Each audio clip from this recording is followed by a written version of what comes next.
આણંદ જિલ્લાના આંકલાવ તાલુકાના ખડોલ ગામે આવેલી સેરાકોટ કંપનીમાં આજે એક અત્યંત દિલધડક અને કરુણ અકસ્માત સર્જાયો છે.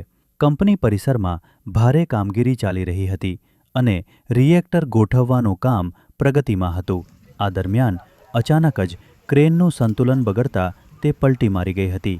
આ ગંભીર દુર્ઘટનામાં ત્યાં ફરજ પર હાજર મુચકુવા ગામના મહાકાળી ફળિયામાં રહેતા યુવક સાગરભાઈ રૈજીભાઈ પઢિયાર ક્રેનની ઝપેટમાં આવી ગયા હતા અને તેમનું ઘટના સ્થળે જ કમકમાટીભર્યું મોત નીપજ્યું હતું.